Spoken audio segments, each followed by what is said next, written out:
नमस्कार मित्रों, स्वागत है आप सभी का श्रद्धा सेतु पर। मित्रों, देवी भागवत के इस अध्याय में हम प्रवेश कर रहे हैं जो एक ऐसे विषय के बारे में है जो हर भारतीय के जीवन से जुड़ा हुआ है, नवरात्र। जी हाँ, महर्षि वेद व्यास जी ने जन्मय जी को बताया था कि नवरात्र केवल उत्सव नहीं बल्कि आत्मशुद्धि, संयम और शक्ति जागरण की साधना है। और इसी संदर्भ में वे सुनाते हैं रामचरित्र का वह दिव्य प्रसंग जहाँ स्वयं मर्यादा पुरुषोत्तम श्री राम रावण पर विजय से पहले माँ दुर्गा की आराधना करते हैं, नवरात्र व्रत का पालन करते हैं और शक्ति का आवाहन करते हैं। यह कथा हमें सिखाती है कि धर्म, भक्ति और शक्ति तीनों का संतुलन ही विजय दिलाता है। आइए इस पावन कथा को श्रद्धा और ध्यान से सुनते हैं। जन्मेजय व्यास जी से पूछते हैं, द्विजवर, नवरात्र आने पर क्या करना चाहिए? विशेषकर के शरद काल के नवरात्र का क्या विधान है, इसे विधि पूर्वक बताने की कृपा करें। विप्रवर, आपकी बुद्धि बड़ी विलक्षण है, मुझे विस्तार के साथ यह बतलाएं कि नवरात्र व्रत करने का क्या फल है और किस विधि का पालन करना चाहिए। व्यास जी कहते हैं, राजन, कल्याणप्रद नवरात्र व्रत के विषय में कहता हूँ, सुनो। शरद काल के नवरात्र में जैसे विशेष रूप से विधि पूर्वक भगवती की उपासना करनी चाहिए, वैसे ही वसंत ऋतु के नवरात्र में भी प्रेम पूर्वक पूजा करनी चाहिए। संपूर्ण प्राणियों के लिए शरद और वसंत ये दोनों ऋतुएं यमदृष्ट नाम से कही गई है। ये दोनों ऋतुएं जगत के प्राणियों को महान कष्टप्रद है। अतएव कल्याणकामी पुरुष यत्नपूर्वक दुर्गार्चन में तत्पर हो जाए। वसंत और शरद ये दोनों ही अत्यंत भयंकर ऋतुएं मनुष्यों को रोगी बनाने में कुशल है। इनके प्रभाव से बहुत से प्राणी प्राणों से हाथ धो बैठते हैं। अतएव इन ऋतुओं के आने पर पंडित जनों को चाहिए कि भगवती चंडी की आराधना में संलग्न हो जाए। राजन, चैत्र और आश्विन के पवित्र महीनों में भक्तिपूर्वक यह पूजा होनी चाहिए। अमावस्या के दिन ही उत्तम सामग्री एकत्रित कर लेनी चाहिए। उस दिन एक ही बार हविष्य अन्न का भोजन करें। किसी समतल भूमि पर मंडप बनवाए। मंडप 16 हाथ के विस्तार में बनना चाहिए। खंभों और ध्वजाओं से मंडप को सजाया जाए। सफ़ेद मिट्टी और गोबर से उसे लिपवा दे। तदंतर मंडप के मध्य भाग में एक स्वच्छ समतल वेदी बनानी चाहिए। वह वेदी 4 हाथ लंबी चौड़ी और 1 हाथ ऊंची हो। भगवती को पधारने के लिए वही उत्तम आसन होता है। सुंदर बंधनवार और चांदनी से उसे सुशोभित करे। उसी रात ब्राह्मणों को आमंत्रित करे। वे ब्राह्मण देवी के रहस्य को भली भांति जानने वाले, सदाचारी, संयमशील तथा वेद वेदांग के पारगामी होने चाहिए। प्रतिपदा के दिन प्रातःकाल समुद्र, नदी, सरोवर, बावली, कुएं अथवा घर पर ही सविधि स्नान करे। प्रतिदिन के प्रातःकाल के जो नियम हो उन्हें पालन कर ले। इसके पश्चात ब्राह्मणों का वरण करे। पाद्य, अर्घ्य और आचमनी से ब्राह्मणों की पूजा होनी चाहिए। अपनी शक्ति के अनुसार वरण में वस्त्र और भूषण आदि अर्पण करे। घर में संपत्ति हो तो कृपणता ना करता अनुचित है। असंतुष्ट ब्राह्मणों द्वारा ही सम्यक प्रकार से कार्य परिपूर्ण हो सकता है। देवी का पाठ करने के लिए ब्राह्मणों के विषय में कहा गया है, 9, 5, 3 अथवा एक ही ब्राह्मण का वरण करे, किंतु वह ब्राह्मण शांति पूर्वक पारायण करने वाला हो। वैदिक विधि से स्वस्ति वाचन करना चाहिए। वेदी पर रेशमी वस्त्र से आच्छादित सिंहासन स्थापित करे। उस पर भगवती जगदम्बा की प्रतिमा पधराए। भगवती की 4 भुजाएं हों और हाथों में आयुध विराजमान हो। भगवती रत्नमय भूषणों से सुशोभित हो। गले में मोती की माला लटक रही हो। संपूर्ण शुभ लक्षणों से संपन्न सौम्य मूर्ति वे देवी दिव्य वस्त्र पहने हो। वे कल्याणमयी भगवती सिंह पर बैठी हो और भुजाओं में शंख, चक्र, गदा एवं पद्म सुशोभित हो रहे हो। अथवा 8 भुजा वाली भगवती सनातनी की भी प्रतिष्ठा करने का विधान है। भगवती की प्रतिमा के अभाव में नवार्ण मंत्र से लिखे हुए यंत्र को पूजा के लिए पीठ पर स्थापित कर लेना चाहिए। पास में ही कलश स्थापन कर ले। कलश को तीर्थ के पवित्र जल से भरना, उसमें सुवर्ण और पंचरत्न छोड़ना तथा पंच पल्लव रखना, ये सभी काम वेद के मंत्रों का उच्चारण करने के लिए होना चाहिए। पास में चारों ओर पूजा की सामग्री रख ले। मंगल के लिए गीत और वाद्य भी कराना आवश्यक है। नंदा तिथि अर्थात प्रतिपदा में हस्त नक्षत्र हो तो उस समय का पूजन उत्तम माना जाता है। राजन, पहले दिन उत्तम विधि से किया हुआ पूजन मनुष्यों की अभिलाषा पूर्ण करने वाला होता है। उपवास व्रत, एक भुक्त व्रत अथवा नक्त व्रत, किसी भी एक व्रत का नियम करने के पश्चात पूजा की व्यवस्था करनी चाहिए। फिर यूँ प्रार्थना युक्त प्रतिज्ञा करे, देवी तुम जगत की माता हो, मैं उत्तम नवरात्र व्रत करूँगा। माता तुम मेरे सभी कार्यों में सहायता करने की कृपा करो। नवरात्र व्रत की पूर्ति के लिए अपनी शक्ति के अनुसार नियम पालन करना आवश्यक है। तदंतर विधि के साथ मंत्रोच्चार पूर्वक पूजा होनी चाहिए। चंदन, अगुरु, कपूर, मदार, कमल, अशोक, चंपा, कनेर, मालती, ब्रह्म पुष्प आदि सुगंधित फूलों तथा सुंदर बिल्व पत्रों एवं धूप दीप से भगवती जगदम्बा की पूजा करें। अनेक प्रकार के फल भोग लगाएं।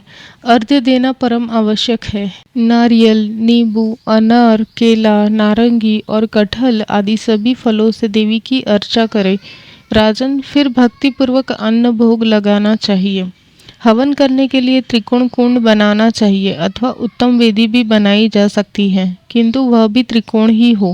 प्रतिदिन भांति भांति के मनोहर द्रव्यों से प्रातः, संध्या और मध्याह्न तीनों समय में भगवती की पूजा करें। गाकर, बजाकर और नाचकर बड़े समारोह के साथ उत्सव मनाना चाहिए। नीचे भूमि पर सोना चाहिए। दिव्य वस्त्र, भूषण और अमृत के समान मधुर भोजन आदि से कुमारी कन्याओं की पूजा करनी चाहिए। पहले दिन एक की पूजा करें, फिर प्रतिदिन क्रमशः एक एक बढ़ाता जाए। दूसरे दिन 2 एवं तीसरे दिन 3, इस प्रकार 9वें दिन 9 कन्याओं का पूजन होना चाहिए। अपने धन के अनुसार पूजन में खर्च करना चाहिए। राजन, शक्ति रहते हुए यज्ञ में धन की कृपणता करना अत्यंत निषिद्ध है। राजन, पूजा विधि में 1 वर्ष की अवस्था वाली कन्या नहीं लेनी चाहिए, क्योंकि गंध और भोग आदि पदार्थों के स्वाद से वह बिल्कुल अनभिज्ञ रहती है। कुमारी वही कहलाती है जो कम से कम 2 वर्ष की हो चुकी हो। 3 वर्ष की कन्या को त्रिमूर्ति और 4 वर्ष की कन्या को कल्याणी कहते हैं। 5 वर्ष वाली को रोहिणी, 6 वर्ष वाली को कालिका, 7 वर्ष वाली को चंडिका, 8 वर्ष वाली को शांभवी और 9 वर्ष वाली को दुर्गा और 10 वर्ष वाली को सुभद्रा कहा गया है। इससे ऊपर अवस्था वाली कन्या की पूजा नहीं करना चाहिए। वह सभी कार्यों में निंद मानी जाती है। इन्हीं नामों से विधि पूर्वक पूजा करें। उन 9 कन्याओं का पूजन फल भी बतलाया गया है। दुख और दारिद्र्य के शमन के लिए कुमारी की पूजा करनी चाहिए। इस पूजन से शत्रु का शमन और धन, आयु एवं बल की वृद्धि होती है। भगवती त्रिमूर्ति की पूजा से त्रिवर्ग अर्थात धर्म, अर्थ और काम की सिद्धि मिलती है। साथ ही धन धान्य का आगमन एवं पुत्र पौत्रों का संवर्धन भी होता है। जिस राजा को विद्या, विजय, राज्य एवं सुख पाने की अभिलाषा हो, वह संपूर्ण कामना पूर्ण करने वाली भगवती कल्याणी की निरंतर पूजा करे। शत्रु का शमन करने के लिए भगवती कालिका की भक्तिपूर्वक आराधना करनी चाहिए। भगवती चंडिका की पूजा से ऐश्वर्य एवं धन की पूर्ति होती है। राजन, किसी को मोहित करने, दुख दारिद्र्य को हटाने तथा संग्राम में विजय पाने के लिए भगवती शांभवी की सदा पूजा करनी चाहिए। किसी कठिन कार्य को सिद्ध करते समय अथवा यदि दुष्ट शत्रु का संहार करना हो तो भगवती दुर्गा की पूजा करनी चाहिए। इनकी भक्तिपूर्वक पूजा करने से पारलौकिक सुख भी सुलभ हो जाता है। मनोरथ की सफलता के लिए भगवती सुभद्रा की सदा उपासना होनी चाहिए। मानव रोग नाश के लिए रोहिणी की निरंतर पूजा करे। भक्तिभाव से संपन्न होकर श्री रस्तु या श्री युक्त मंत्र अथवा बीज मंत्र से पूजा करने का विधान है। मंत्र का अर्थ इस प्रकार है, जो स्कंद के तत्वों एवं ब्रह्मादि देवताओं की भी लीला पूर्वक रचना करती है, उन कुमारी देवी की मैं पूजा करता हूँ। जो सत्व आदि तीनों गुणों से 3 रूप धारण करती है, जिनके अनेकों रूप हैं तथा जो तीनों कालों में व्याप्त है, उन भगवती त्रिमूर्ति की मैं पूजा करता हूँ। निरंतर सुपूजित होने पर भक्तों का कल्याण करना जिनका स्वभाव है, उन संपूर्ण मनोरथों को पूर्ण करने वाली भगवती कल्याणी की मैं पूजा करता हूँ। जो संपूर्ण प्राणियों के संचित बीजों का रोहण करती है, उन भगवती रोहिणी की मैं उपासना करता हूँ। कल्प के अंत में चराचर सहित अखिल ब्रह्मांड को जो अपने में विलीन कर लेती हैं, उन भगवती कालिका की मैं पूजा करता हूँ, जिनका रूप अत्यंत प्रकाशमान है, जो चंड एवं मुंड का संहार करने वाली है तथा जिनकी कृपा से घोर पाप तत्काल नष्ट हो जाता है, उन भगवती चंडिका की मैं पूजा करता हूँ।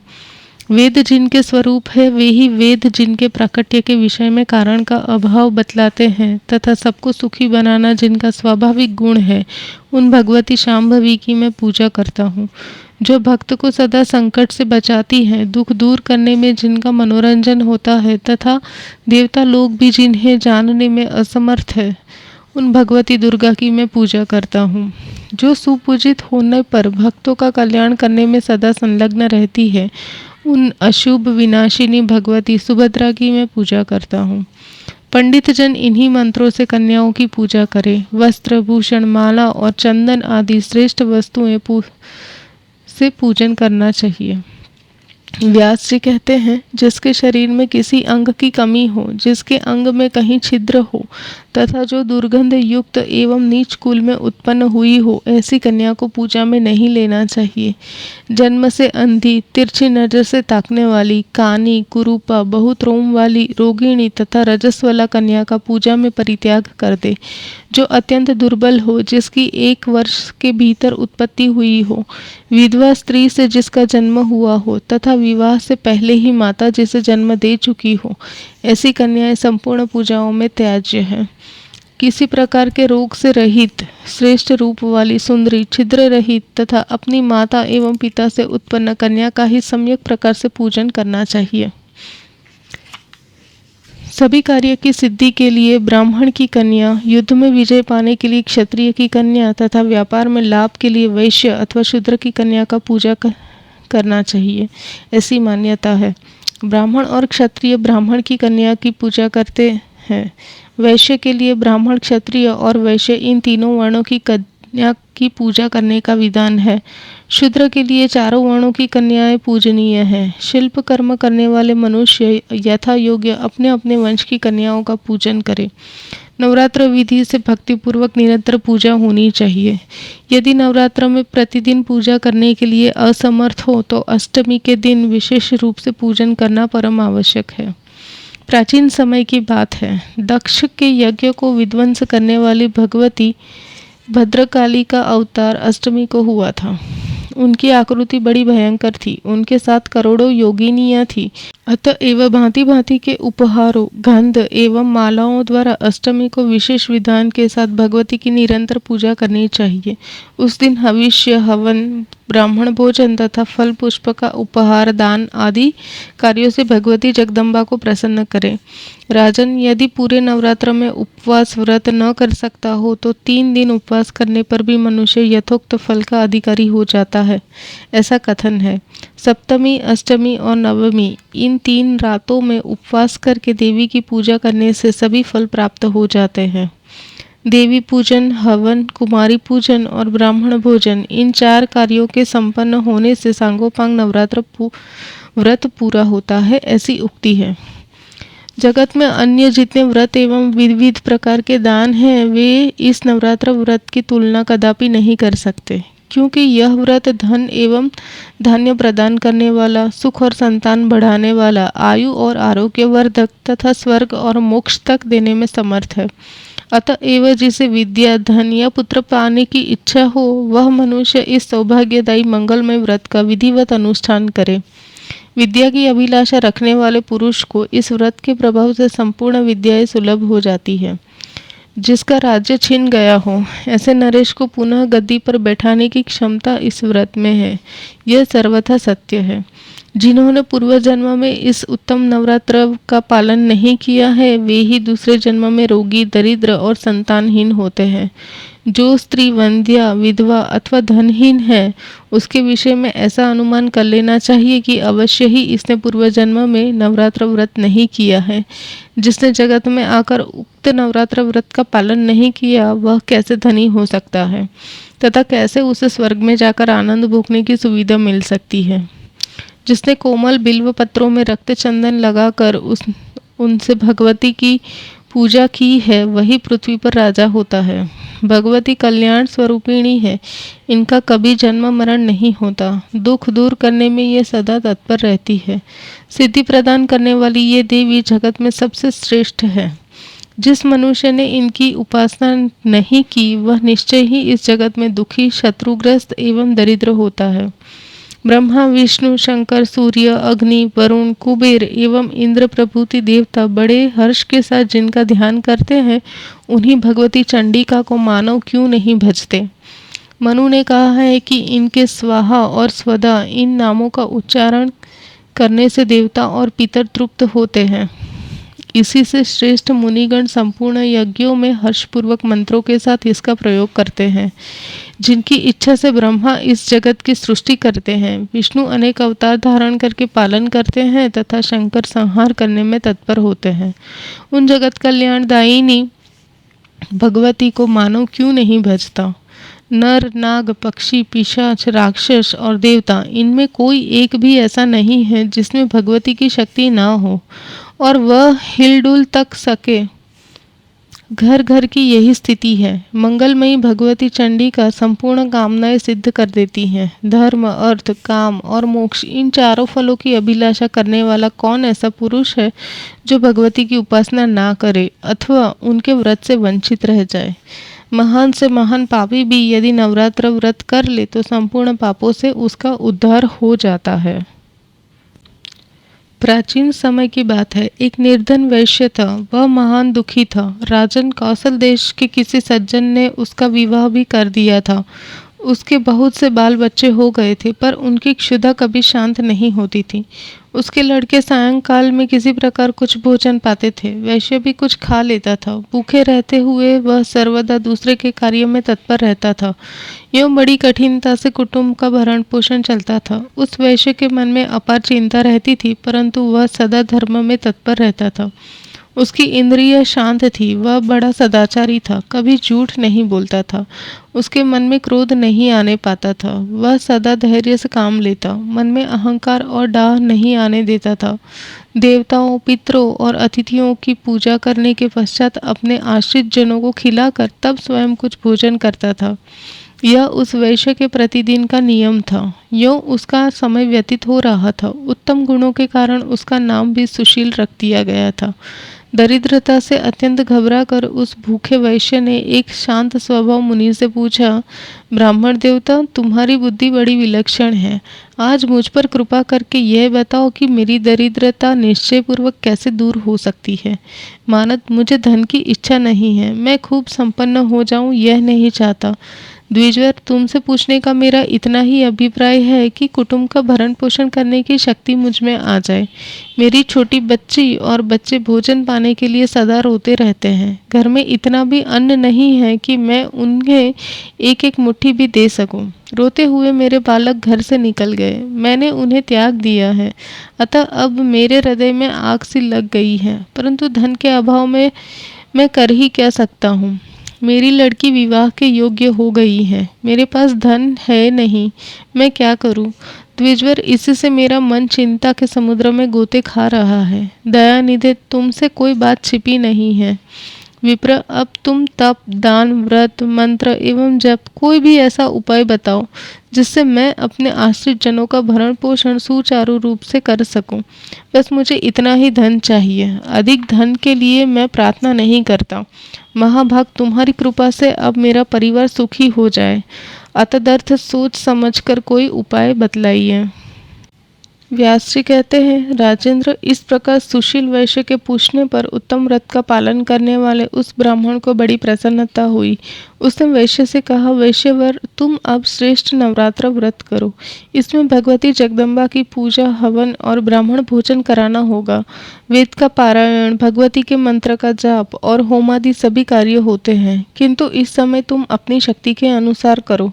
तुम्हारा कार्य अवश्य सिद्ध होगा। वैश्य, जगत में इससे बढ़कर तो दूसरा कोई व्रत नहीं है। इस परम पावन सुखदायी व्रत को नवरात्र व्रत कहते हैं। इस व्रत के सर्वदा पालन करने से ज्ञान और मोक्ष तक सुलभ हो जाते हैं। सुख और संतान की वृद्धि होती है तथा शत्रु के पैर नहीं टिक सकते।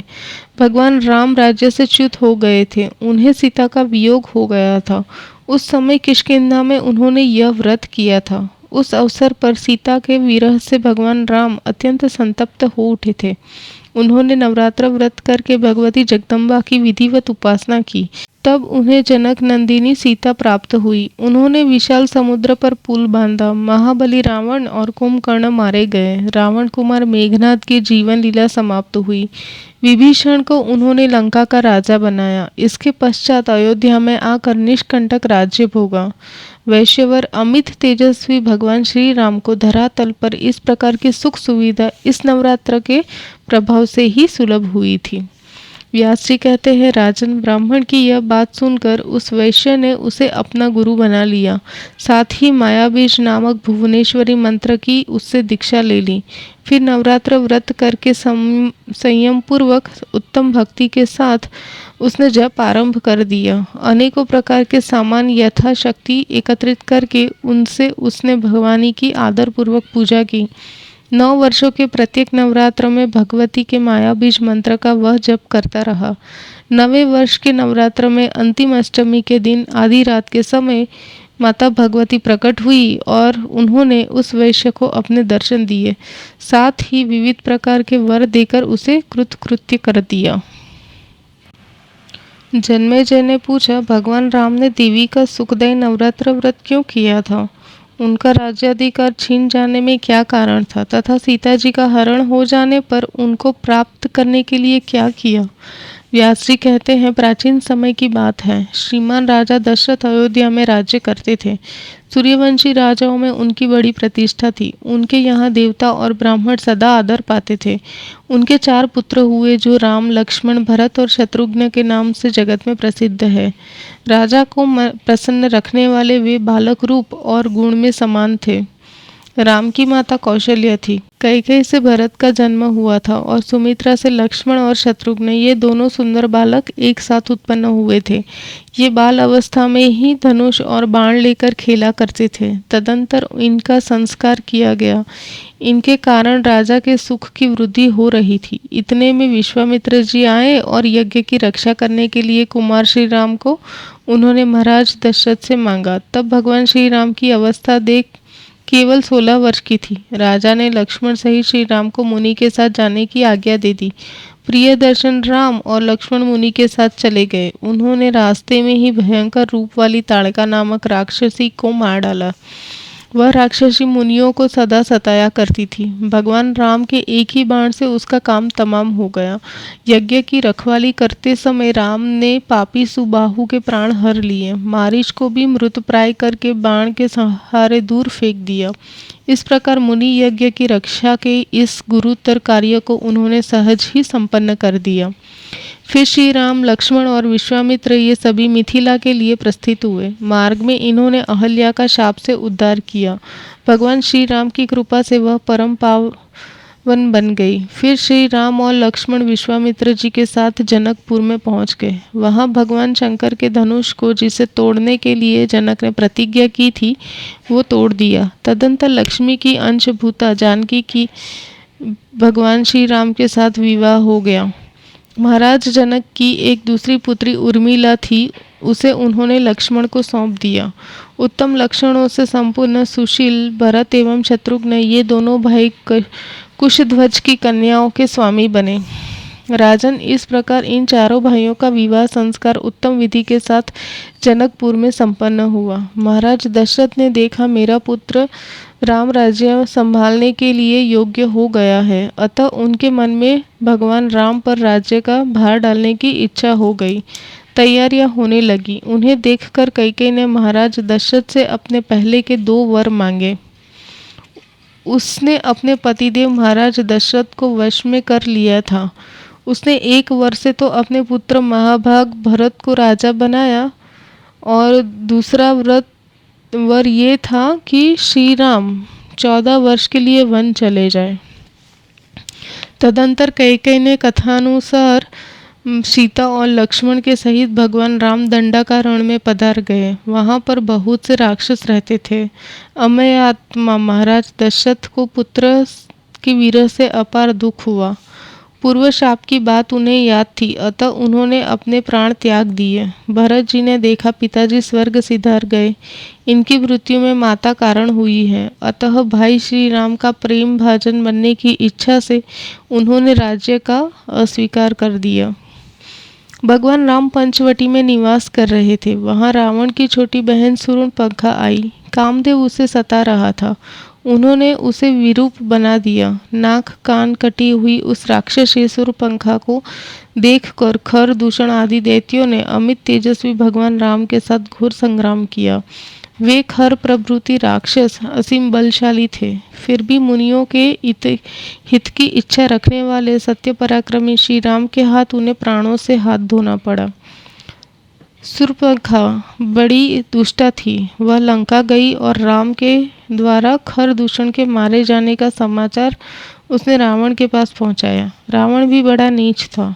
खर दूषण की मृत्यु सुनकर क्रोध से तमतमा उठा। तुरंत रथ पर बैठा और मारीच के स्थान पर चला गया। मारीच बड़ा मायावी था। सीता को लुभाने के लिए सोने का मृग बनकर जाने के लिए रावण ने उसे आज्ञा दी। वह मायावी राक्षस तुरंत सुवर्णमय मृग बनकर सीता जी के सामने पहुंच गया। उसके सभी अंग अत्यंत अद्भुत जान पड़ते थे। वह कुटी के पास जाकर चरने लगा। उसे देखकर देवी की प्रेरणा से विवश हो भगवती सीता ने राम से कहा, स्वामिन इस मृग का चर्म लाने की कृपा कीजिए। भगवान राम ने भी कुछ विचार नहीं किया। वहां लक्ष्मण को रहने की आज्ञा देकर धनुष बाण उठाया और वे उस मृग के पीछे चल पड़े। वह मृग भी करोड़ों मायाओं को पूर्ण जानकार था। भगवान राम को देखकर वह कभी दिख पड़ता और कभी अदृश्य हो जाता था। वह एक वन से दूसरे वन में चला गया। अब यह मृग एक ही हाथ की दूरी पर रह गया था। यह मानकर भगवान राम ने धनुष से तीक्ष्ण बाण चढ़ाया और उससे उस मायावी मृग को मार डाला। मरते समय मायावी नीच मृग अत्यंत दुख के साथ बलपूर्वक बड़े जोर से चिल्लाया, हे लक्ष्मण, अब मैं मारा गया। वह चिल्ला रहा था। तभी उसका वह गगनभेदी शब्द सीता ने सुन लिया। यह राघवेंद्र की करुण पुकार है। यह मानकर वे घबरा गई। उन्होंने अपने देवर लक्ष्मण से कहा, लक्ष्मण तुम अभी जाओ, देखो तुम्हारे भाई रघुनंदन को किसी ने मारा है। सौमित्र तुम्हें वे बुला रहे हैं, शीघ्र उनकी सहायता में जुट जाओ। तब लक्ष्मण ने भगवती सीता से कहा, माता जनक नंदिनी, राघवेंद्र की यह आज्ञा है कि तुम यहीं रहना चाहिए। उसकी आज्ञा का उल्लंघन करने से मैं डरता हूँ, अतः तुम्हारे पास से नहीं जाऊंगा। तुम धैर्य रखो। मेरी समझ से भगवान राम को मारने में समर्थ पृथ्वी पर कोई भी नहीं है, अतः तुम्हें यहाँ अकेली छोड़कर जाना और राघवेंद्र की आज्ञा का उल्लंघन करके मैं नहीं जाऊंगा। व्यास जी कहते हैं, उस समय सीता की आंखों से आंसू गिर रहे थे। यद्यपि उनका स्वभाव बड़ा ही सौम्य था, फिर भी लीलावश सदाचारी लक्ष्मण के प्रति वे कुछ कठोर वचन कह गई। भगवती जानकी का कथन सुनकर लक्ष्मण का मन क्षुब्ध हो उठा। कुछ समय तक वे चुप रहे। फिर जनक नंदिनी जानकी से कहा, क्षितिजे, आपने मेरे प्रति कितने कठोर वचन कह डाले। इतनी अहितकर बात आपने क्यों कही है? ऐसा आपके मुख से क्यों निकल गया है? इसका अंतिम परिणाम मेरी समझ में आ गया। राजन, इस प्रकार कहने के पश्चात वीरवर लक्ष्मण सीता जी को वहीं छोड़कर अपने भाई श्री राम को खोजते हुए चल पड़े।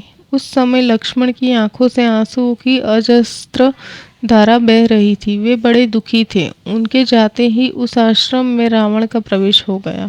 रावण ने माया से अपना भिक्षुक का वेश बना रखा था। जानकी ने उस दुरात्मा रावण को सन्यासी समझकर आदरपूर्वक अर्घ्य और फल निवेदन करने के उपरांत उसके सामने भोजन सामग्री उपस्थित की।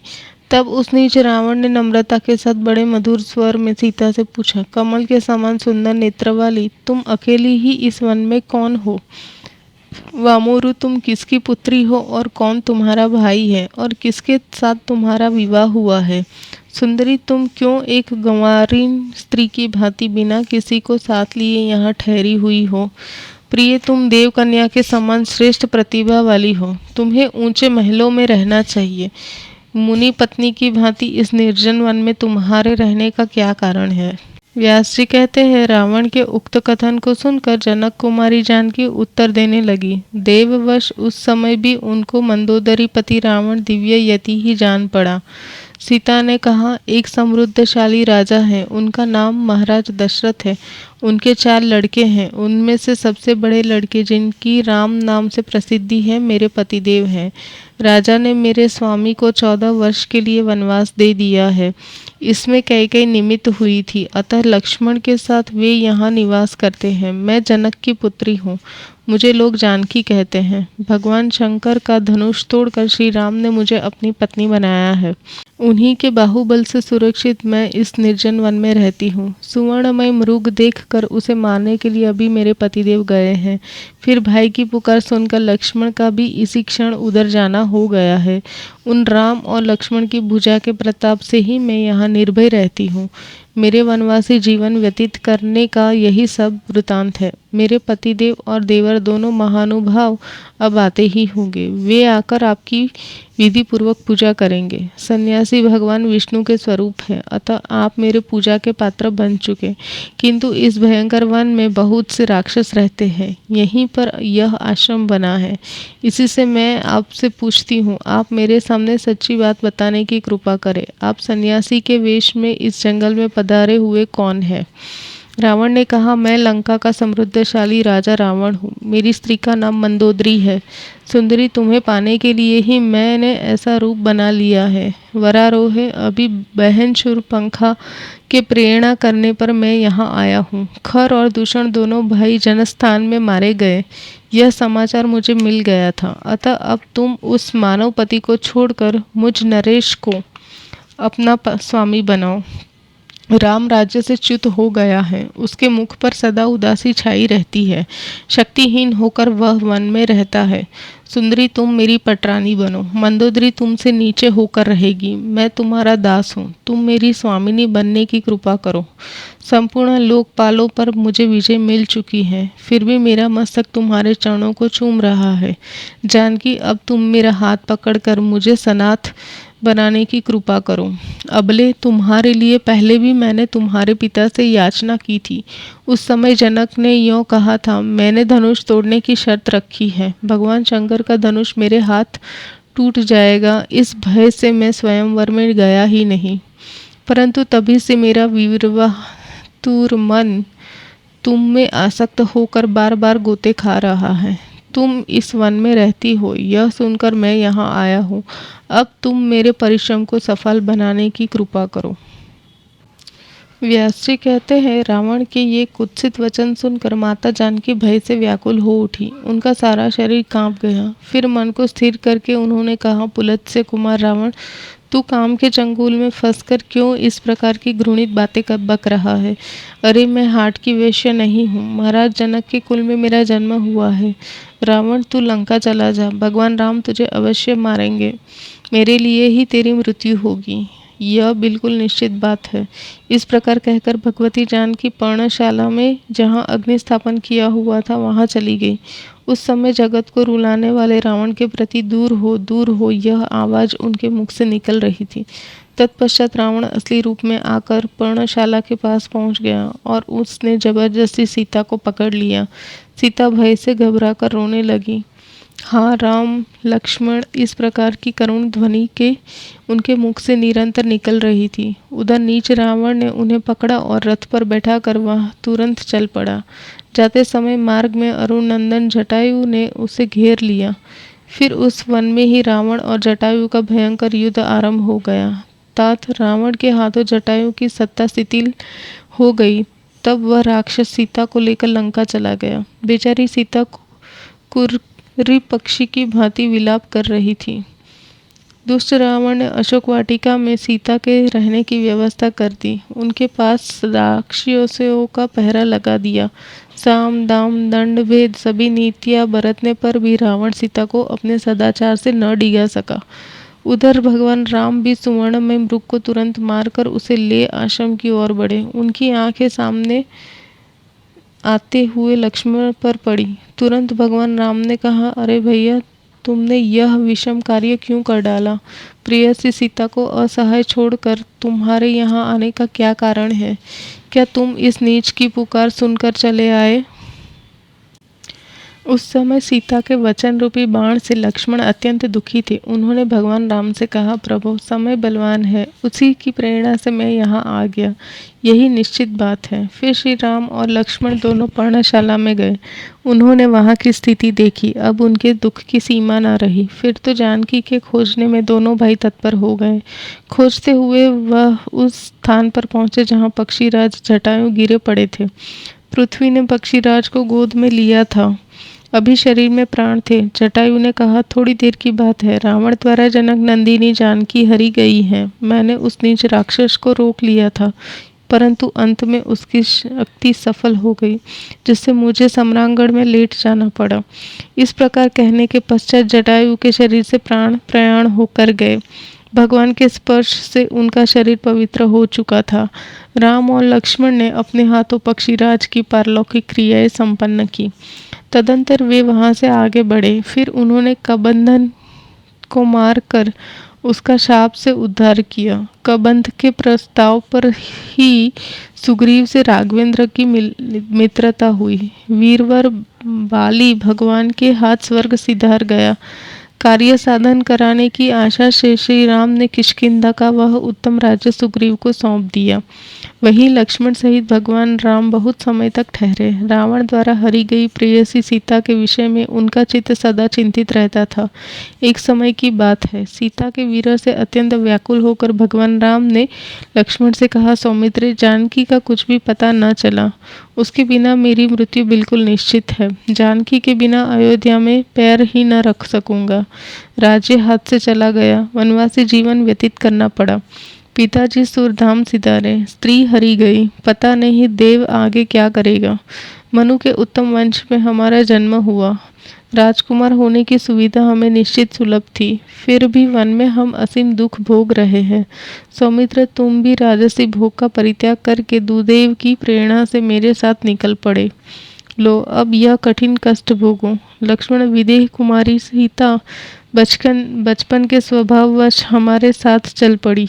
दुरात्मा देव ने उस सुंदरी को भी ऐसे गुरुतर दुख देने वाली दशा में लापटका। रावण के घर में वह सुंदरी सीता कैसे दुखदायी समय व्यतीत करेगी। उस साध्वी के सभी आचार बड़े पवित्र हैं। मुझ पर वह अपार प्रेम रखती है। लक्ष्मण, सीता रावण के वश में कभी भी नहीं हो सकती। भला जनक के घर उत्पन्न हुई वह सुंदरी दुराचारिणी स्त्री की भांति कैसे रह सकती है? भरतनुज, यदि रावण का घोर नियंत्रण हुआ तो जानकी अपने प्राणों को त्याग देगी, किंतु उसके अधीन नहीं होगी, यह बिल्कुल निश्चित बात है। वीर लक्ष्मण, कदाचित जानकी का जीवन समाप्त हो गया तो मेरे भी प्राण शरीर से बाहर निकल जाएंगे, यह ध्रुव सत्य है।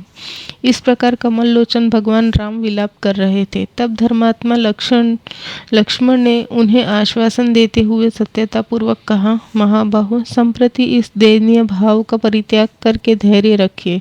मैं उस नीच राक्षस रावण को मार कर माता जानकी को ले आऊंगा। जो विपत्ति और संपत्ति दोनों स्थितियों में धैर्य धारण करके एक समान रहते हैं, वे ही बुद्धिमान हैं। कष्ट और वैभव प्राप्त होने पर उसमें रचे पचे रहना, यह मंद बुद्धि मानवों का काम है।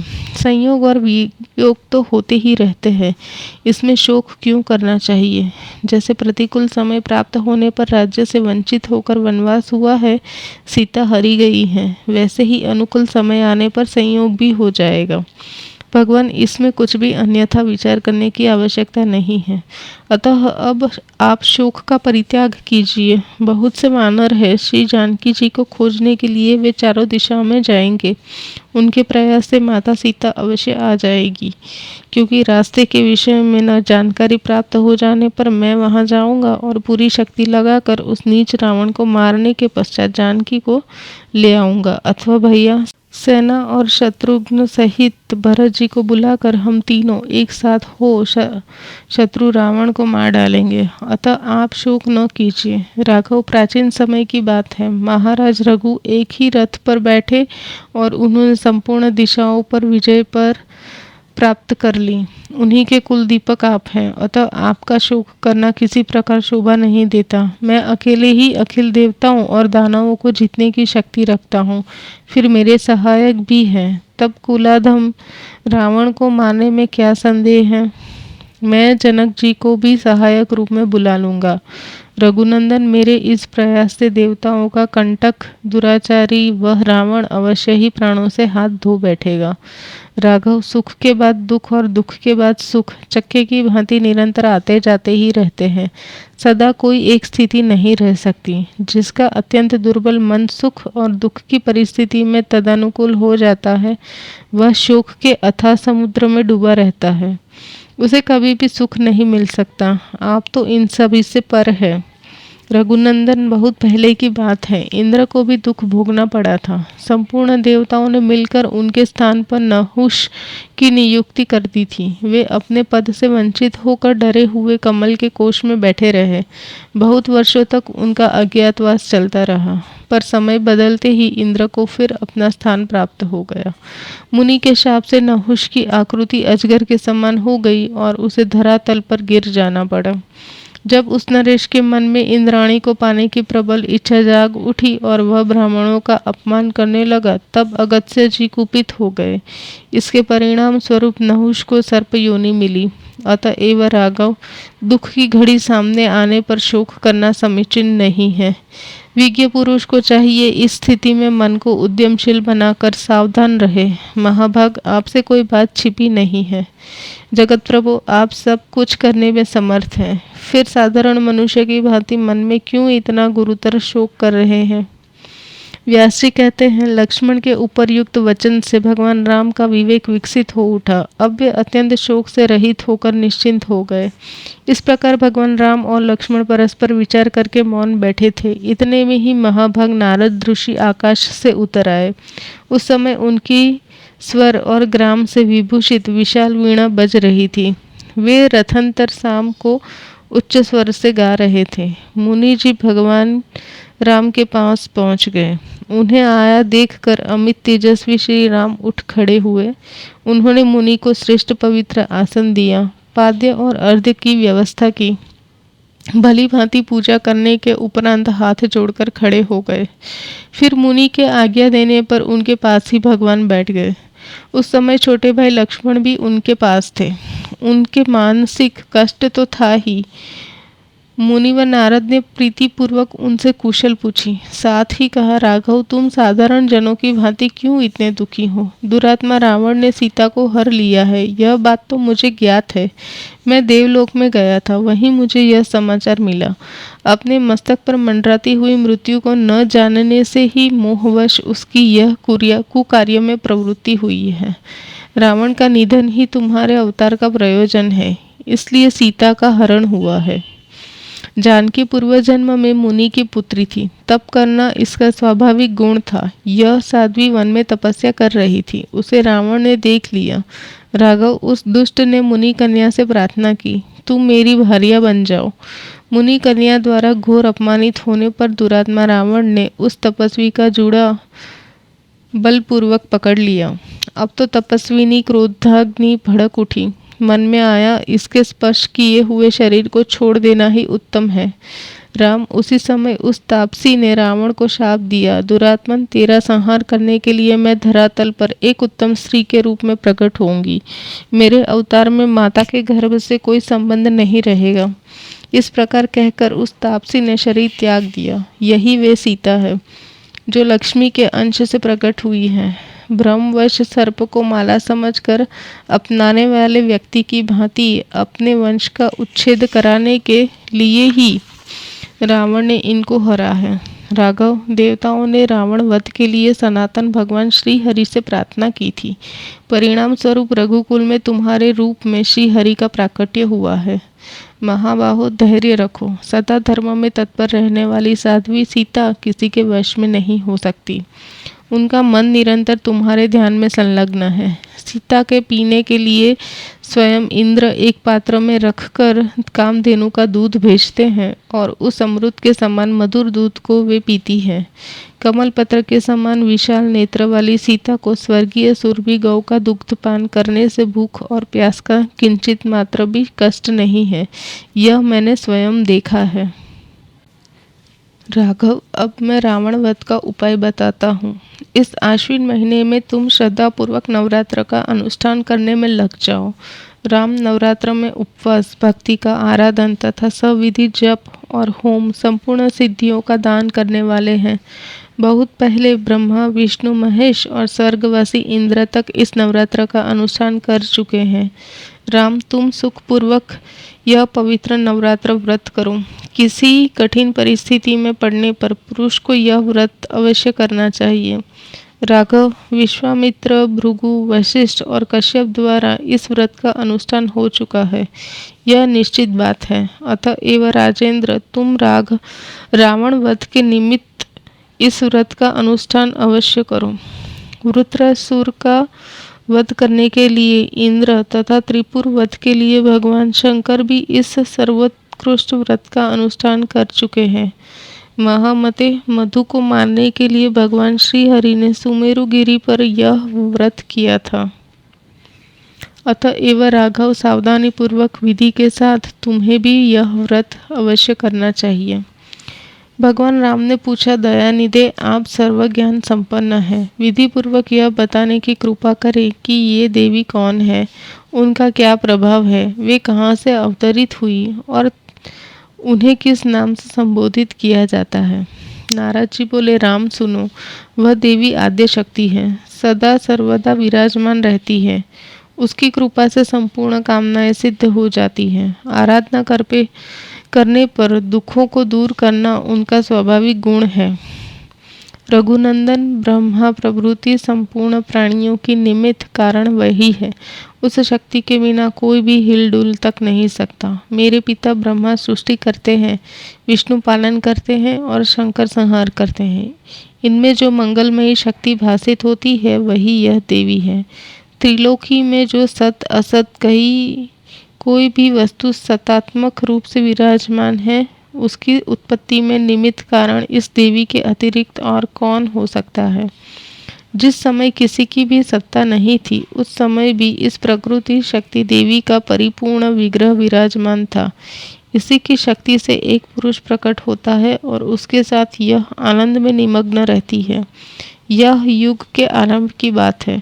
उस समय यह कल्याणी निर्गुण कहलाती है। इसके बाद यह देवी सगुण रूप से विराजमान होकर तीनों लोकों की सृष्टि करती है। इसके द्वारा सर्वप्रथम ब्रह्मा आदि देवताओं का सृजन और उनमें शक्ति का आदान होता है। इस देवी के विषय में जानकारी प्राप्त हो जाने पर प्राणी जन्म मरण रूपी संसार बंधन से मुक्त हो जाता है।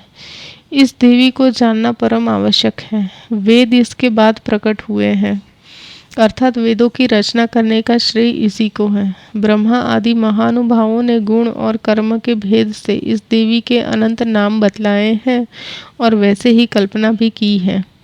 मैं कहाँ तक वर्णन करूं।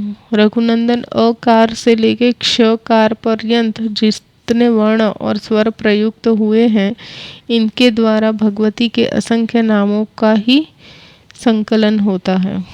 भगवान राम ने कहा, विप्रवर, आप इस व्रत की संक्षिप्त विधि बतलाने की कृपा करें, क्योंकि अब मैं प्रीतिपूर्वक श्री देवी की उपासना करना चाहता हूँ।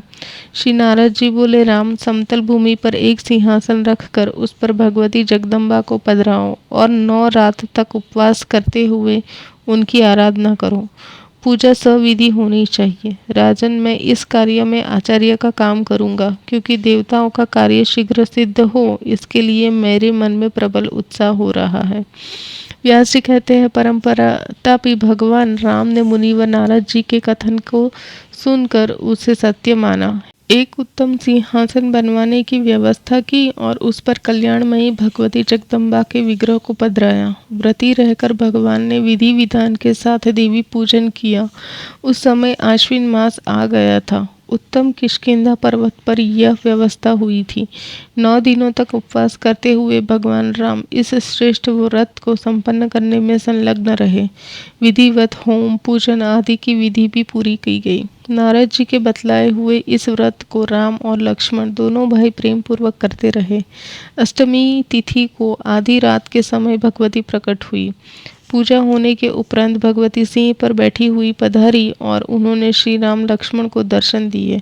पर्वत के ऊंचे शिखर पर विराजमान होकर भगवान राम और लक्ष्मण दोनों भाइयों के प्रति मेघ के समान गंभीर वाणी में वे कहने लगी, भक्ति की भावना से भगवती को परम प्रसन्न कर दिया है। देवी ने कहा, विशाल भुजा से शोभा पाने वाले श्री राम, अब मैं तुम्हारे व्रत से अत्यंत संतुष्ट हूँ। जो तुम्हारे मन में हो वह अभिलषित वर मुझसे मांग लो। तुम भगवान नारायण के अंश से प्रकट हुए हो। मनु के पावन वंश में तुम्हारा अवतार हुआ है। रावण वध के लिए देवताओं के प्रार्थना करने पर ही तुम अवतरित हुए हो। इसके पूर्व भी मत्स्य अवतार धारण करके तुमने भयंकर राक्षस का संहार किया था। उस समय देवताओं का हित करने की इच्छा से तुमने वेदों की रक्षा की थी। फिर कच्छ रूप से प्रकट होकर मदरांचल को पीठ पर धारण किया था। यूँ समुद्र का मंथन करके देवताओं को अमृत द्वारा शक्ति संपन्न बनाया। राम, तुम वराह रूप से भी प्रकट हो चुके हो। उस समय तुमने पृथ्वी को दांत के अग्रभाग पर उठा रखा था। तुम्हारे हाथों हिरण्याक्ष की जीवन लीला समाप्त हुई थी। ऋषि रूप धारण करके तुम हिरण्यकश्यपु को मार चुके हो। रघुकुल में प्रकट होने वाले श्री राम, तुमने नृसिंहावतार में प्रहलाद की रक्षा की और हिरण्यकशिपु को मारा। प्राचीन समय में वामन का विग्रह धर कर तुमने बलि को छला। उस समय देवताओं का कार्य साधन करने वाले तुम इंद्र के छोटे भाई होकर विराजमान थे। भगवान विष्णु के अंश से संपन्न होकर जमदग्नि के पुत्र होने का अवसर तुम्हें प्राप्त हुआ।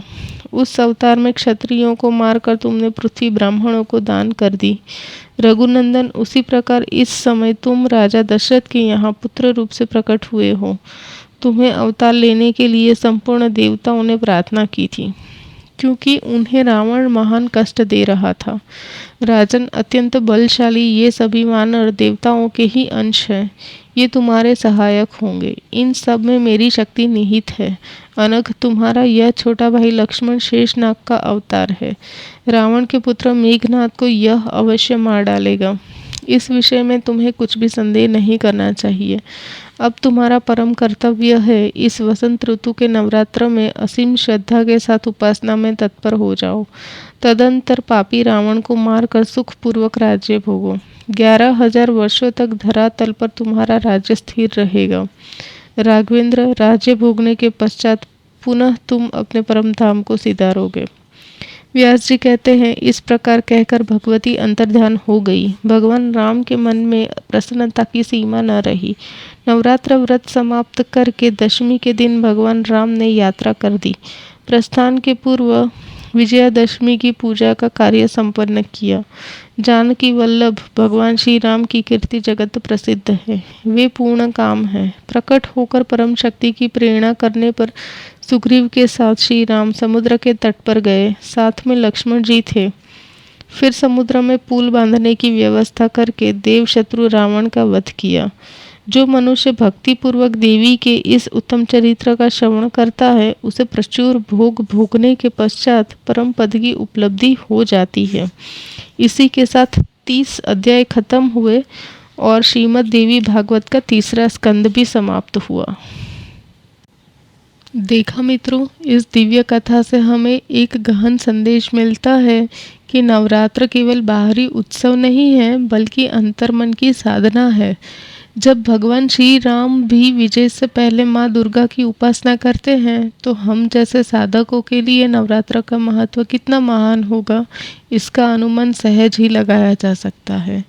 महर्षि व्यास जी का यह उपदेश हमें सिखाता है कि भक्ति में नियम, साधना में संयम और जीवन में श्रद्धा हो तो देवी की कृपा निश्चित है। यदि यह कथा आपके हृदय को स्पर्श करे तो इसे लाइक करें, शेयर करें और कमेंट करना ना भूलें। जय माता दी। अगले एपिसोड में हम स्कंद चौथा शुरू करेंगे, जो और भी गूढ़ साधनाओं और कथाओं की ओर ले जाएगा। जय माता दी।